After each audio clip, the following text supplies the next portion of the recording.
merci de prendre place pour que nous puissions commencer notre culte ensemble.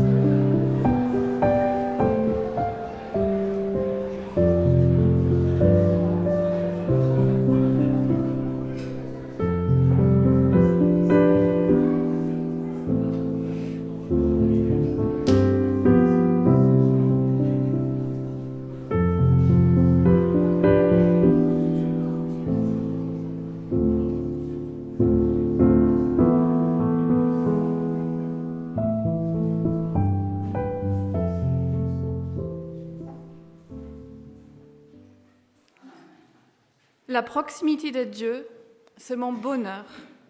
J'ai installé mon refuge dans le Seigneur Dieu. Je vais raconter tout ce que tu fais. Avec ce verset tiré du psaume 73, je vous souhaite la bienvenue à notre célébration du dimanche matin. Et avant toute chose, nous nous rappelons la bonne nouvelle de l'Évangile.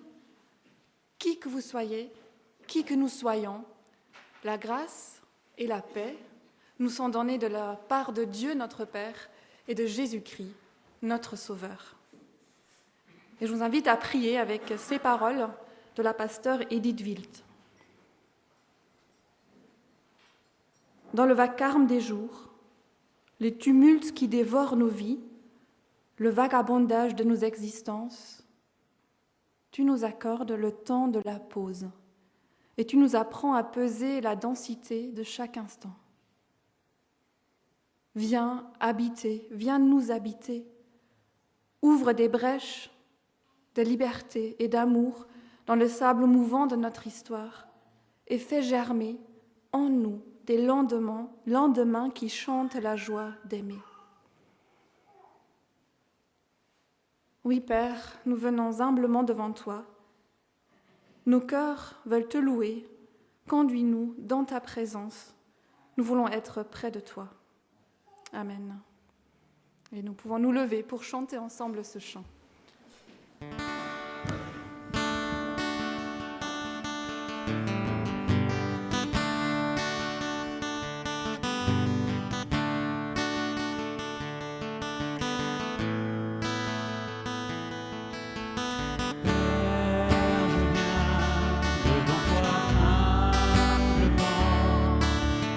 cœur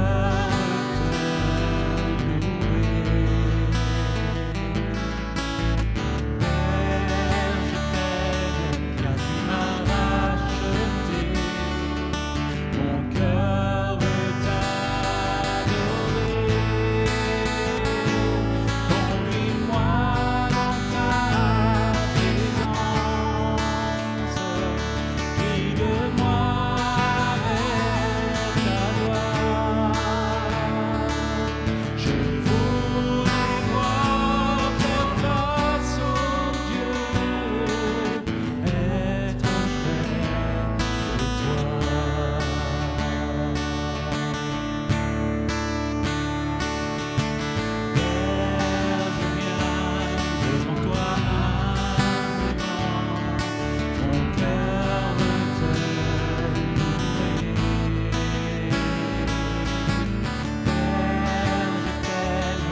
Ce matin, Neil et moi, on va prendre la parole à tour de rôle pour nous guider ensemble sur ce chemin où nous vous invitons à entrer dans la présence de Dieu à travers des lectures, des chants, des prières, l'écoute de la parole et aussi le repas du Seigneur que nous allons prendre tout à l'heure. Et je laisse la parole à Neil.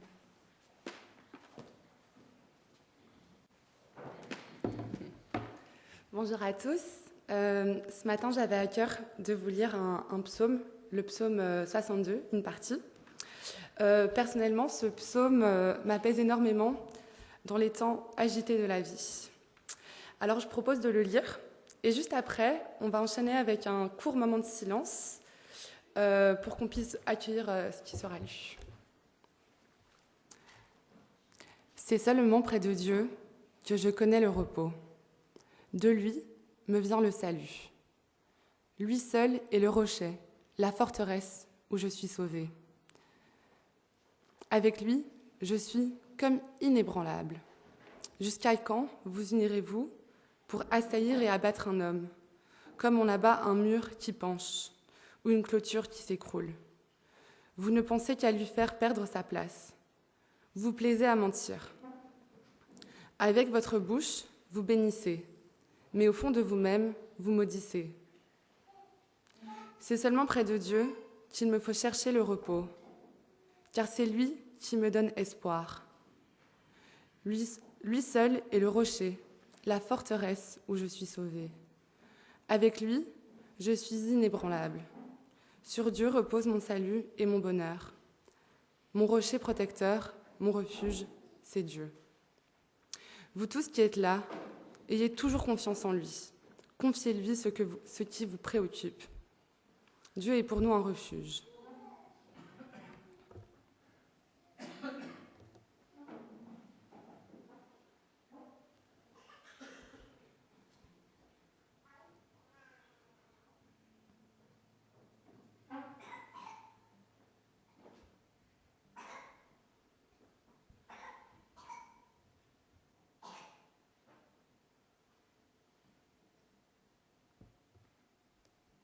Dieu est pour nous un refuge. Mais je me demande, passons-nous suffisamment de temps auprès de Dieu pour vivre cette vérité? Oui, c'est auprès de Dieu que nous voulons nous tenir. Nous allons le chanter et enchaîner avec un deuxième chant. Et pendant le deuxième chant, les enfants pourront rejoindre leur club.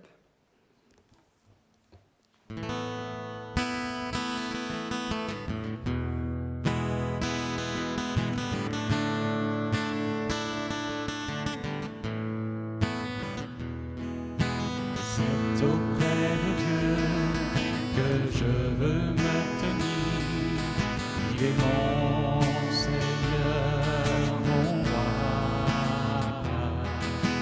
C'est auprès de Dieu que je peux ressentir tout l'amour qu'il a pour moi. C'est auprès de Dieu que je voudrais entendre le son de sa voix.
grande est ta fidélité, tous les jours de ma vie. Grand est ton amour, chaque instant de mes jours. Grande est ta fidélité, tous les jours de ma vie. Grand est ton amour, chaque instant de mes jours. Quand je me couche, tu es là. À mon réveil, je sens ta présence. Tu mets la joie dans mon cœur. Tu m'appelles ton enfant.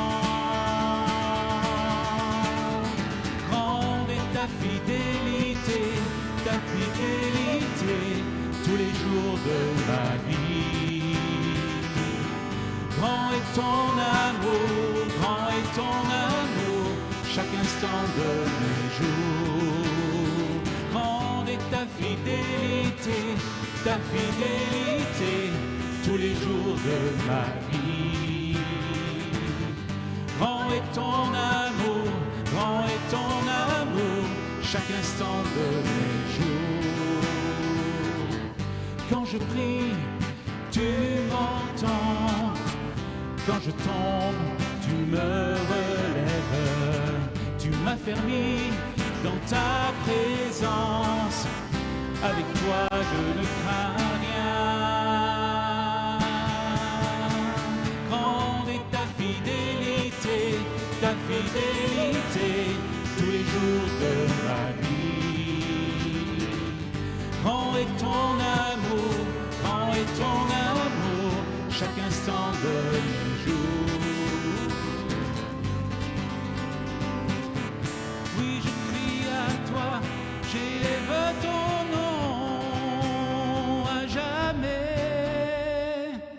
Je proclame ta splendeur, chante ta grandeur pour toujours. Oui, je crie à toi, j'élève ton nom à jamais. Je proclame ta grandeur, chante ta grandeur pour toujours. Grande est ta fidélité, tous les jours de ma vie. Grand est ton amour, chaque instant de mes jours. Grande est ta fidélité, tous les jours de ma vie. Grand est ton amour, chaque instant de mes jours.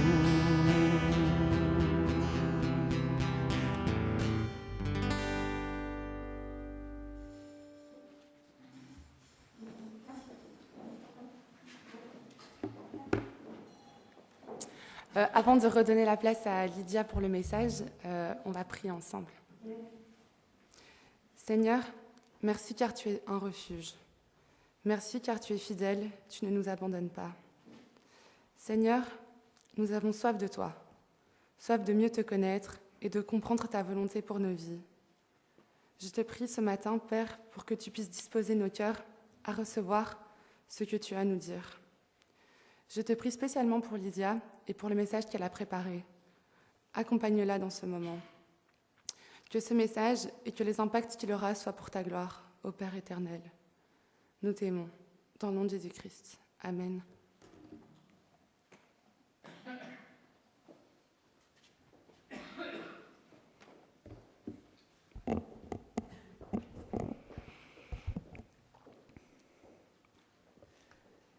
Ruth, Boz est la femme de Proverbe 31. Vous voyez qu'on a fait un petit changement dans notre série, mais on reste bien dans la saison Ruth. Elle resta assise avec sa belle-mère. Ainsi s'est achevé le chapitre 2 du livre de Ruth. Nous commençons à nous attacher à ces deux femmes, n'est-ce pas ? Moi, en tout cas, je m'y attache beaucoup. Nous commençons à nous attacher à Noémie, ma gracieuse, et à Ruth, amie. que nous avons accompagnée depuis quelques semaines déjà, et dont nous cernons chaque fois un peu plus le caractère. Revenues de la campagne de Moab au début de la saison des moissons, elles sont installées à Bethléem. Ruth prend l'initiative d'aller glaner et tombe par hasard, nous dit le texte biblique, sur le champ de Boz, en lui la force, proche parent de Noémie. Après un magnifique dialogue entre Boz et Ruth, Boz permet à Ruth de passer le reste de la saison des moissons à glaner sur son champ. Elle va donc glaner. Et grâce à l'audace et au travail de Ruth, parce qu'elle a demandé la permission de glaner davantage que ce qui était permis, grâce à son audace et son travail, et à la générosité, la bonté de Boz, les deux femmes ont de quoi survivre, en tout cas pendant une saison. Le manque de nourriture est comblé, en tout cas pour maintenant. La maison du pain fait à nouveau honneur à son nom, Bethléem, la maison du pain. Et Noémie commence à renouer avec la bonté de Dieu et la bonté de ses prochains. Et on se souvient, il n'y avait pas que le manque de nourriture, il y avait aussi le manque de descendance. Et ça commence à faire long pour Noémie. Il faut dire qu'elle a eu du temps pour réfléchir pendant toutes ces journées que Ruth a passées à glaner. Et on se souvient aussi que Noémie n'est jamais encore devenue grand-mère. La moisson est terminée et Ruth aura beaucoup moins d'occasions de rencontrer Boz, qui semble ne pas être indifférent à elle, mais sans plus. Ma gracieuse sait que Ruth ne fera rien non plus, parce qu'elle est très sage. Il est temps d'agir. On va entrer dans ce chapitre, et c'est Claude qui va faire la lecture pour nous.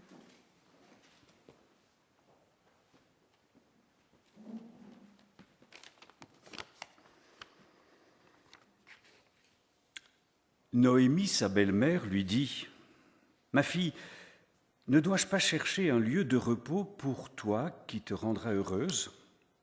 Maintenant donc, Boz, dont tu as accompagné les jeunes servants, n'est-il pas notre parent ? Le voici qui bat l'orge sur l'air cette nuit. Alors tu te laveras, tu te parfumeras et tu mettras ton manteau. Tu descendras à l'air, ne te fais pas reconnaître par l'homme, jusqu'à ce qu'il ait achevé de manger et de boire. Et au moment du coucher, tu auras repéré l'endroit où il se couchera, tu iras et tu découvriras l'endroit à ses pieds, tu te coucheras et il te dira, lui, tout ce que tu auras à faire. Et Ruth lui dit, tout ce que tu me dis, je le ferai. Elle descendit à l'air du battage et fit exactement tout ce que lui avait ordonné sa belle-mère. Boz mangea, il but et son cœur s'en trouva bien. Et il vint se coucher à l'extrémité du tas de grains. Et elle vient, furtivement, découvrir l'endroit de ses pieds et se coucha. Or, au milieu de la nuit, Boz se réveille en sursaut. Il se retourna et dit « Voici une femme couchée à l'endroit à ses pieds. » Il lui dit « Qui es-tu » Elle dit « Je suis Ruth, ta servante. Étends sur ta servante le pan de ton manteau, car tu as droit de rachat. » Et Boz lui dit « Béni es-tu, Seigneur. Ma fille, tu as fait preuve de bonté, mieux encore la dernière fois que la première, en n'allant pas à la recherche des jeunes gens, pauvres ou riches. Mais maintenant, ma fille, ne crains pas. Tout ce que tu diras, je le ferai pour toi, car tout mon peuple, assemblé à la porte, sait que tu es une femme de valeur. Mais voici, il est vrai que oui, certainement, j'ai le droit de rachat. Il y a aussi un racheteur plus proche que moi. Alors passe ici la nuit. Attendons demain matin. Nous verrons s'il veut exercer son droit de rachat à ton égard. Si oui, qu'il le fasse. S'il ne le désire pas, je l'affirme, aussi vrai que le Seigneur est vivant, j'exercerai mon droit de rachat à ton égard. En attendant, reste là couché jusqu'au matin. Et elle resta couchée à l'endroit de ses pieds jusqu'au matin. Et elle se leva avant l'heure où l'on peut reconnaître quelqu'un. De son côté, il s'était dit, il ne faut pas qu'on sache que la femme est venue à l'air de battage. Il lui dit, enlève le foulard que tu portes et tiens-le bien. Elle le tint et il versa 6 mesures d'orge qu'il l'aida à charger et elle revint à la ville. Elle arriva chez sa belle-mère qui dit, qui es-tu, ma fille ? Et elle lui raconta tout ce que l'homme avait fait pour elle. Elle dit, « Il m'a donné ces 6 mesures d'orge en disant, ne retourne pas chez ta belle-mère les mains vides. » Naomi lui dit, « Demeure, ma fille, jusqu'à ce que tu saches comment l'affaire aboutira, car Bose ne sera satisfait que s'il la règle aujourd'hui même. »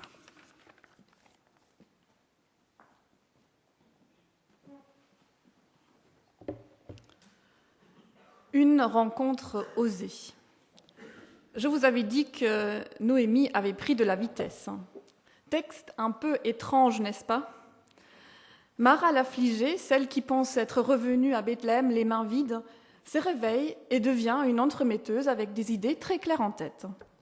Elle veut assurer un repos pour Ruth, c'est-à-dire lui trouver un mari selon la compréhension de l'époque. En parlant de son désir de trouver un repos pour Ruth, Noémie fait allusion à ses propres paroles prononcées sur le chemin de retour de Moab, souhaitant à ses belles-filles de trouver chacune le repos dans la maison de son mari, au chapitre 1. Sauf que maintenant, elle prend en charge elle-même ce qu'elle confiait alors à Dieu, comme le remarque justement un commentateur. Qu'est-ce qu'elle est en train de manigancer là? Sur recommandation de sa belle-mère, Ruth se lave, se parfume et met son manteau, c'est-à-dire qu'elle se transforme en fiancée selon les conventions de l'époque. J'avoue que je suis un peu intriguée par la réaction de Ruth. Le narrateur rapporte ce qu'elle répond à sa belle-mère. « Tout ce que tu me dis, je le ferai. » Elle descendit à l'air et fit exactement ce qu'elle lui avait ordonné. On verra ça. Ce n'est pas du tout dans son habitude de simplement suivre. Elle est venue à Bethléem contre l'avis de sa belle-mère, et c'est elle qui a pris l'initiative d'aller glaner pour assurer la survie d'elle-même et de sa belle-mère. Toujours est-il que Ruth se rend sur l'aire de battage à la fin de la moisson. L'aire de battage était un endroit où on séparait les grains des tiges de son enveloppe. C'était un espace communal, donc ouvert à tous, à l'extérieur de la ville, parfois près de ses portes. Un lieu circulaire, à la fois ouvert et clos, public mais retiré aux potentialités diverses, notamment en contexte nocturne. Bref, un endroit particulier. Ayant repéré l'endroit où Bose était couché, Ruth s'allonge au pied de Bose quand celui-ci dort. À ce stade, il nous faut avouer qu'il y a quelques ambiguïtés dans ce texte, des jeux de mots peut-être, qui permettent au lecteur d'avoir des doutes sur les intentions de Noémie. Noémie incite-t-elle simplement Ruth à demander à Bose de la prendre sous son aile, de prendre soin d'elle au point de l'épouser?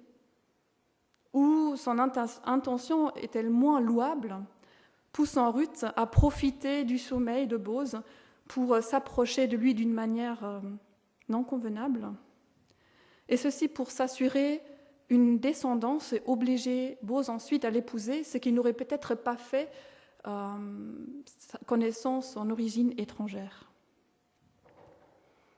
Quoi qu'il en soit, il s'agit d'une entreprise risquée, d'autant plus que Ruth n'a aucun droit, aucune reconnaissance, aucune protection. Ces démarches en Stummelings ne correspondent pas à ce que nous connaissons de Ruth. Le temps passé, couché au pied de Bose, a dû paraître terriblement long pour Ruth. Tout y est dans cette peinture de Chagall, écrit Mary Holdsworth. Le contact avec le sol, la tension de ce moment pivotant de l'intrigue, tout est calme, tout semble presque paisible, et pourtant, qu'arrivera-t-il quand Bose se réveillera? Le moment est crucial. Ruth se prépare immobile au pied de Bose. Les couleurs sont presque terreuses. Le contact avec la terre y est renforcé et pourtant sublimé par cette lumière venue d'en haut qui inonde l'image. C'est au milieu de la nuit que Bose s'éveille en sursaut et voit une femme à ses pieds. Étrange, en effet. Les pensées se bousculent dans sa tête. Que s'est-il passé? Avait-il tellement bu qu'il ne savait plus ce qui s'est passé avant? Pourquoi cette femme est à ses pieds? Qui es-tu? arrive-t-il enfin à bredouiller, faisant écho à sa propre question au chapitre 2, la question qu'il a posée au contremaître. « À qui est cette jeune femme ? Qui es-tu » ? « Je suis Ruth, ta servante.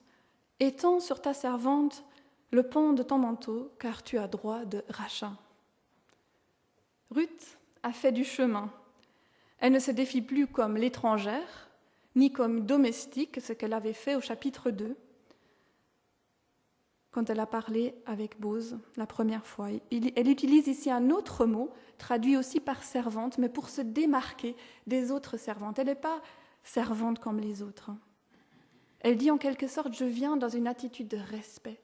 Je viens sans m'imposer, mais je viens aussi te demander de nous protéger, Noémie et moi, et aussi, pourquoi pas, m'épouser. Et là, je retrouve la Ruth que je connais.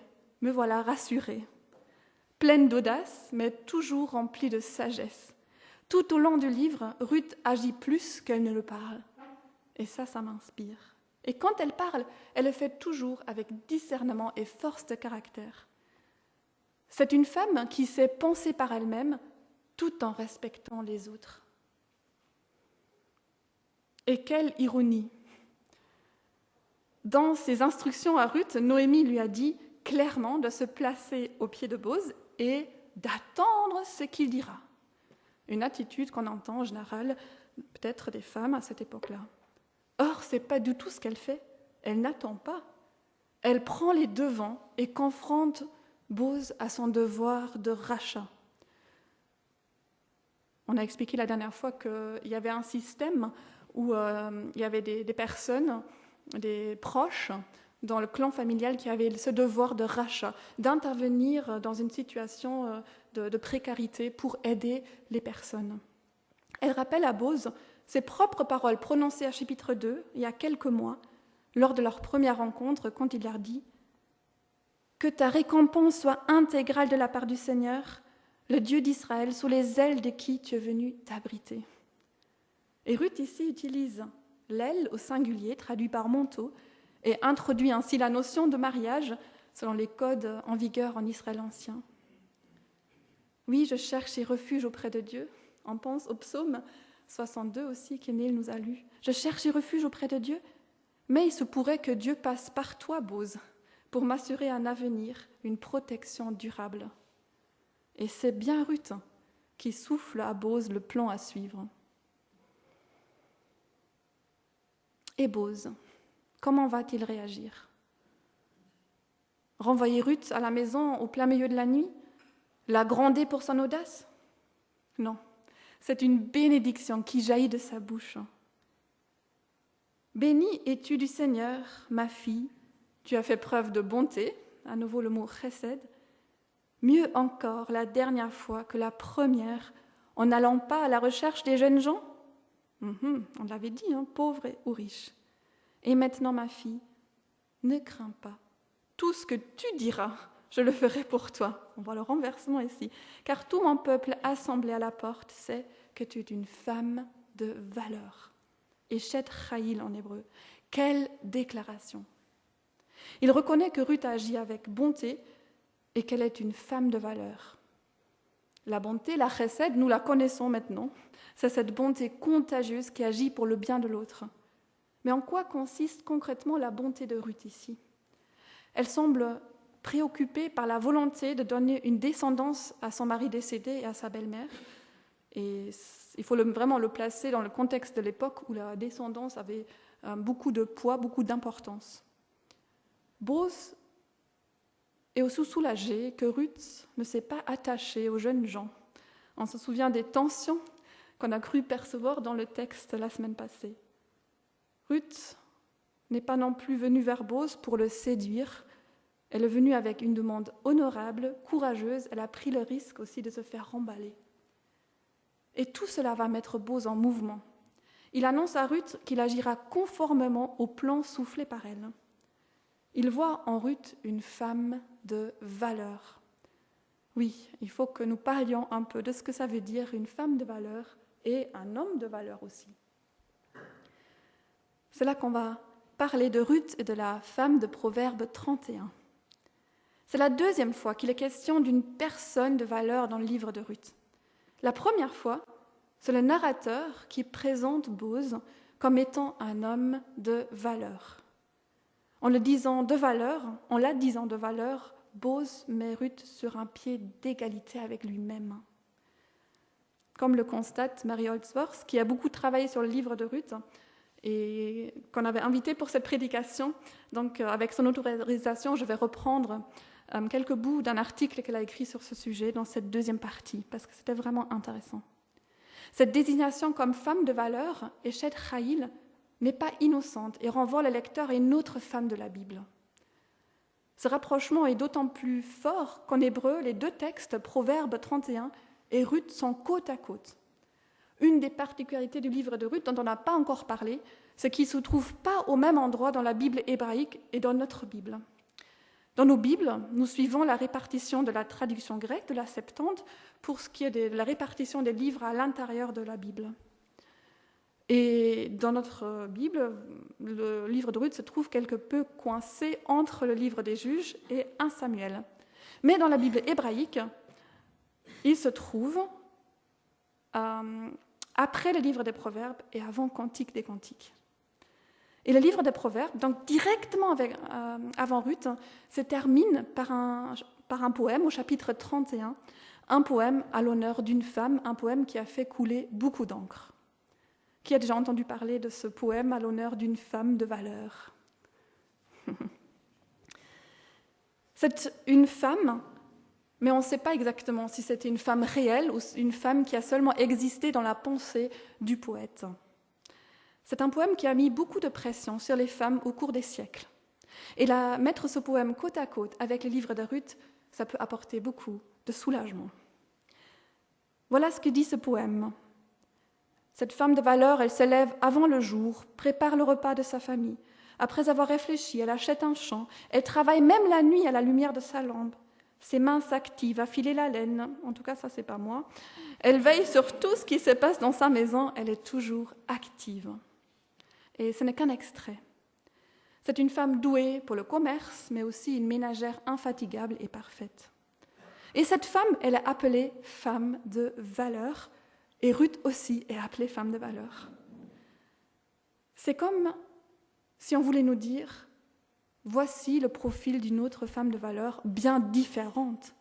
Méfiez-vous de l'idéalisation, méfiez-vous de la conformité. Ce poème à l'honneur d'une femme de valeur n'est pas une to-do list à cocher, mais c'est un certain état d'esprit qu'il met en avant. La femme de Proverbe 31, elle est riche, elle est reconnue, elle est juive, elle est mariée, elle a des enfants avec un statut économique important, alors que Ruth est pauvre, étrangère, moabite, veuve, sans enfants et sans aucun statut social. Elle fait même partie de ceux qui sont exclus des marginaux en Israël.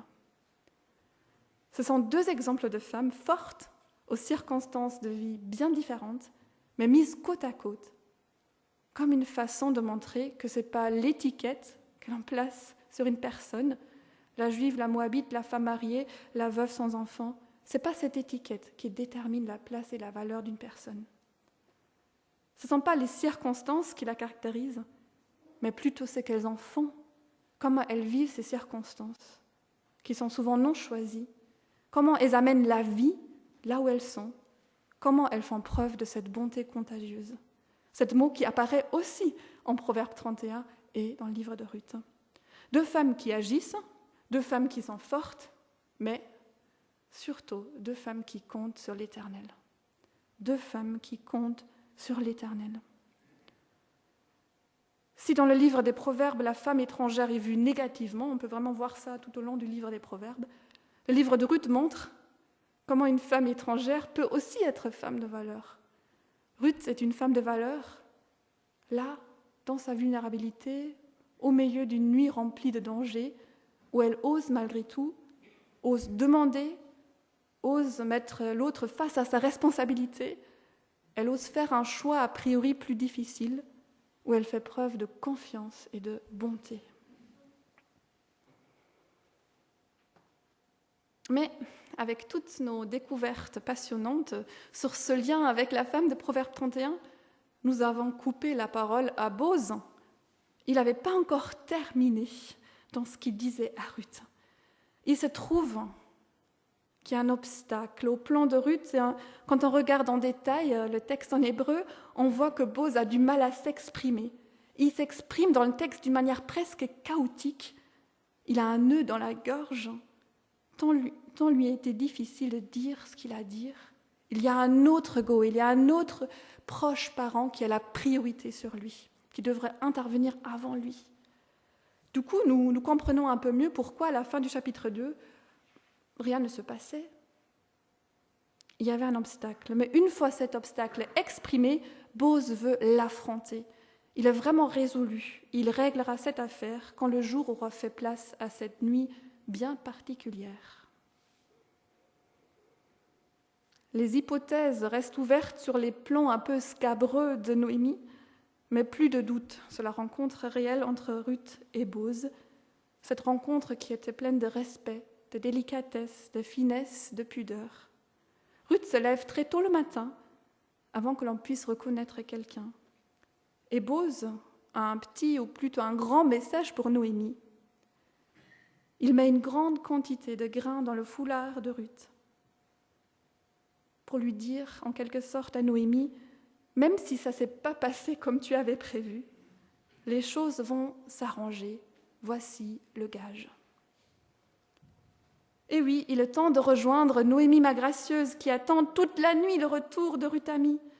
J'imagine qu'elle n'a pas beaucoup dormi cette nuit-là, qu'elle est quand même un peu nerveuse. Et vous l'avez peut-être remarqué à la lecture du texte que Claude a fait pour nous, quand Ruth revient chez elle, Noémie l'accueille avec une question bien étrange. « Qui es-tu » Au lieu de dire « Mais comment ça s'est passé ?» elle dit « Qui es-tu » que l'on pourrait comprendre comme « Es-tu déjà l'épouse de Boz ou es-tu encore Ruth la veuve ?» Je suis impatiente de savoir ce qui s'est passé. Et Noémie a droit aux explications de Ruth, tandis que nous n'assistons qu'à une toute petite partie de leur dialogue. Le chapitre 1 s'est achevé sur un verbe dynamique. Les deux femmes arrivèrent à Bethléem au début de la moisson des orges. Le chapitre 2 s'est achevé par un verbe statique. Elle demeurait chez sa belle-mère. C'était l'attente. Le chapitre 3 se termine par le même verbe. Demeure, ma fille, jusqu'à ce que tu saches comment l'affaire aboutira. À nouveau l'attente, mais une attente confiante cette fois-ci. Noémie a compris le message de Boz, et Boz n'a plus de temps à perdre. Il réglera cette affaire aujourd'hui. Mais pour nous, ce sera seulement dans 2 semaines, parce que la semaine prochaine, on va plonger au cœur de la thématique de la série de Ruth, le Dieu caché dans Ruth et au-delà, avec Audrey. Une femme de valeur, un homme de valeur se rencontrent dans un lieu chargé. Respect infini, délicieuse bonté, ils sont bien assortis. Ruth, déterminée, agit dans une insoumission soumise, alignée à ses convictions profondes. Boz, tout ému, a trouvé son âme sœur. Il fera tout pour ne pas la perdre. Et pour Noémie, une promesse. Tes mains ne resteront pas vides. Amen.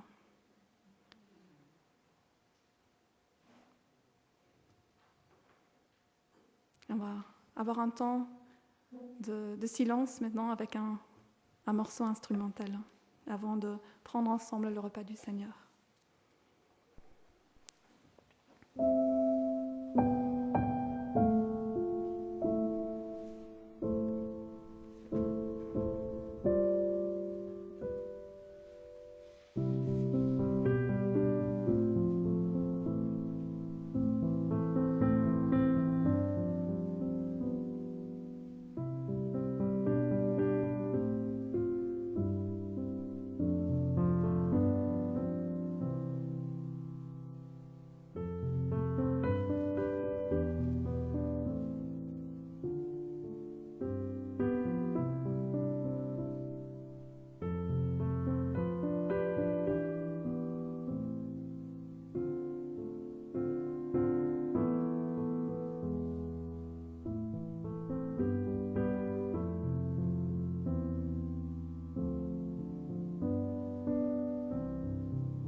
On avait dit que Noémie renoue avec la bonté de Dieu.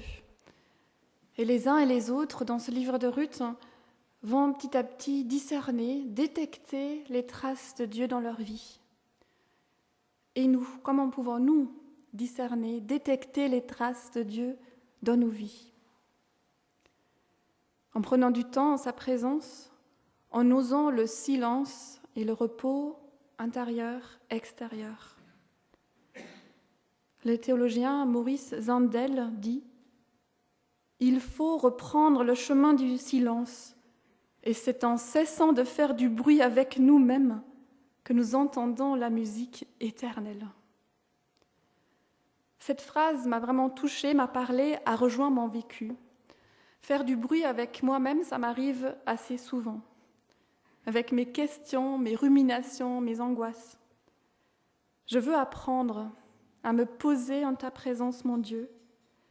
Élargis l'espace de mon cœur pour que je puisse entendre la musique éternelle. Prions ensemble.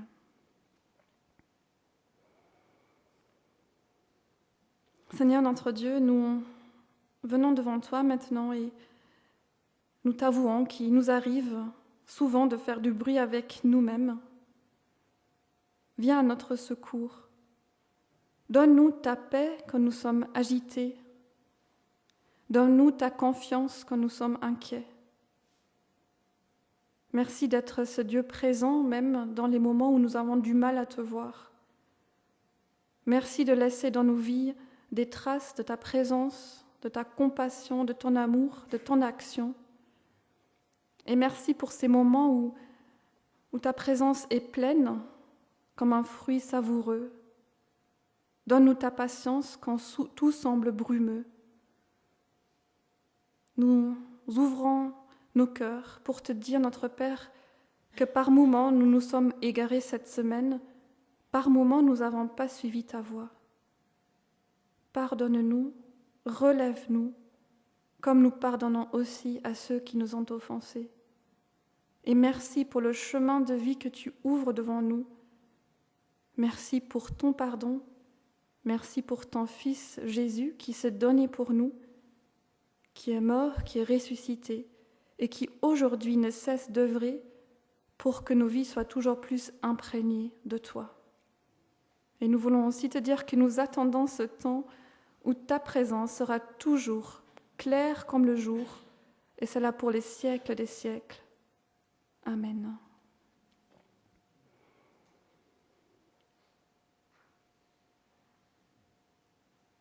Le Seigneur Jésus, dans la nuit où il fut livré près du pain, et après avoir remercié, il le brisa et dit : « Ceci est mon corps, pour vous, faites cela pour me rappeler à vous. »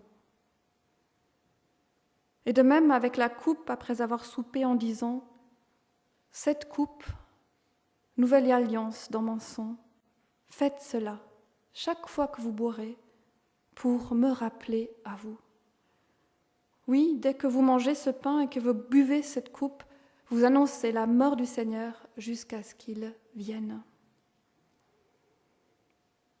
Les 3 personnes qui ont été désignées peuvent maintenant distribuer pour nous le pain, le jus de raisin, qui représentent la vie de Jésus donnée pour nous, mais qui sont pour nous aussi ces signes que Jésus reviendra et qu'un jour, oui, sa présence sera claire comme le jour, toujours.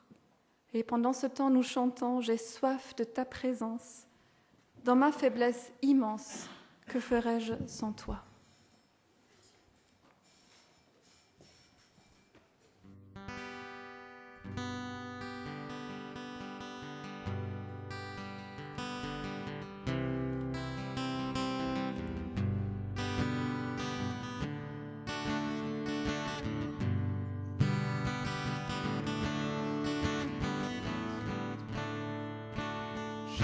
Soif de ta présence qui m'achève de ma foi, dans ma faiblesse immense, que ferais-je sans toi? Chaque jour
Que je dorme ou je veille, que je parle ou je me taise, que je marche ou je me repose, que je ris ou je pleure, que je sois en paix ou en souffrance.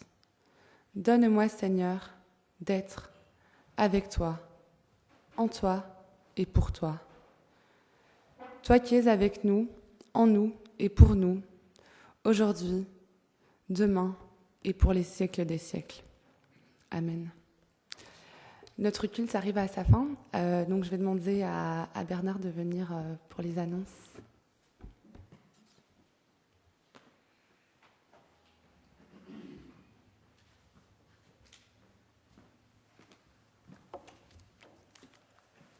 Alors, les annonces. Tout d'abord, c'est la semaine des PEP, donc ce sont nos groupes de maison, PEP, partage, études, prières.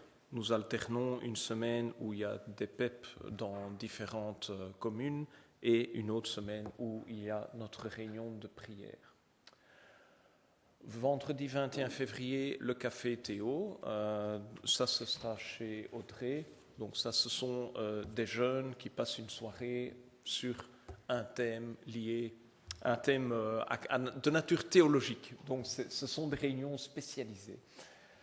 Je m'arrête sur le dimanche 9 mars, c'est notre assemblée annuelle, donc c'est à la fois une obligation légale, l'ASBL constituée pour gérer l'Église, et en même temps c'est l'occasion de parler ensemble de toute une série de choses et de demander le vote ou l'approbation de l'Assemblée. Alors l'Assemblée, c'est l'Assemblée des membres de l'Église, mais tout le monde est le bienvenu. Nous faisons uniquement une distinction dans ce sens que les membres, si on est appelé à voter, nous voterons par exemple le budget, là, seuls les membres ont le droit de voter, mais des sympathisants, des personnes intéressées peuvent parfaitement assister à l'Assemblée. Alors, cette Assemblée aura lieu immédiatement après le culte et on prendra 1 heure, pas plus. On ne prévoit pas une longue réunion et c'est important de le mentionner parce que tout de suite après, donc toujours le dimanche 9 mars, il y aura une sortie Stockelfun. Autre événement important sur lequel je vais m'attarder un petit peu, c'est le dimanche 16 mars. Nous aurons la journée de l'association baptiste à Limal. Donc ça, c'est un moment inter-église. Donc vous savez que notre église fait partie d'une association baptiste d'églises francophones en France, en Belgique et en Suisse. Et ici, c'est les églises appartenant à cette association, mais les églises belges appartenant à cette association qui feront une journée ensemble. Donc ça, c'est le 16 mars à Limal. Donc il n'y aura pas culte ici, nous irons à Limal. Alors, cette journée, on le fait chaque année. Cette année-ci, il y a un nouveau concept, c'est-à-dire qu'il s'agira d'un culte avec un programme complet, donc pour ceux qui sont ici, les adultes, mais aussi les bébés et les ados. Il y aura tout un programme pour eux, pas tous ensemble, il y aura différentes catégories d'âge. À signaler que pour les ados, JV, Jeunesse et Vie, c'est eux qui animeront la partie ados. Après ce culte, donc, qui est commun à toutes les églises, et Stockel est assez impliqué dans l'organisation, il y aura un repas en commun et il n'y a pas de programme qui suit. Donc on aura tout le temps de prendre le repas, tout le temps d'échanger et de parler avec les gens des autres églises, mais ce ne sera pas comme les années précédentes où une autre partie suivait le repas et là il y avait toute une partie des gens qui rentraient abandonnant, enfin non, n'étant pas en mesure d'assister à la deuxième partie. Il y avait une première partie avec beaucoup de monde, une deuxième où on ne pouvait jamais prévoir qui y aura. Ici, il n'y a pas de deuxième partie. Par contre, le repas est libre et en fait, vous pouvez partir quand vous voulez. il n'y aura plus de programme après le repas. Voilà pour la journée interéglise à Limal. Et dernier point, ça c'est plus loin, et ça je le mentionne rapidement, la convention donc de cette association d'églises baptistes, mais cette fois-ci une convention qui concerne aussi nos églises sœurs de France et de Suisse, elle aura lieu du 24 au 27 juillet, et je n'en dis pas plus, je le marque là pour que ce soit sur votre radar.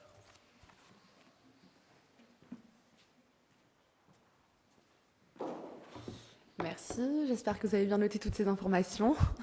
Et pour clôturer le culte, on va chanter un dernier chant. Et pendant ce temps-là, on peut faire passer les paniers pour l'offrande.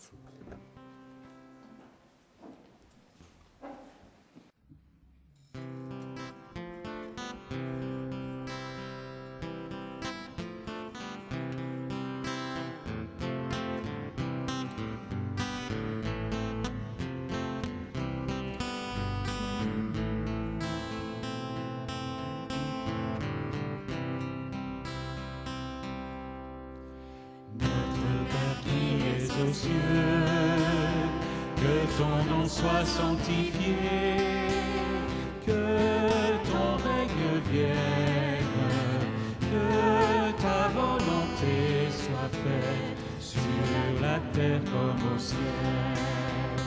Donne-nous aujourd'hui notre pain de ce jour, pardonne-nous nos offenses, comme nous pardonnons aussi à ceux qui nous ont offensés. Ne nous laisse pas entrer en tentation, mais délivre-nous du mal.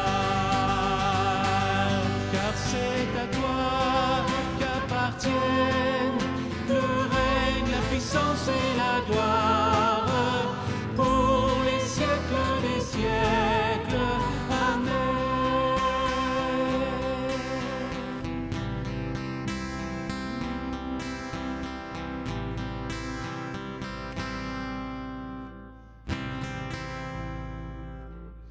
Abba Père, Abba Père, Abba Père, Abba Père, Abba Père, Abba Père, Abba, Abba, Abba Père, Abba Père, Abba Père, Abba Père, Abba, car c'est à toi qu'appartiennent le règne, la puissance et la gloire pour les siècles des siècles. Amen.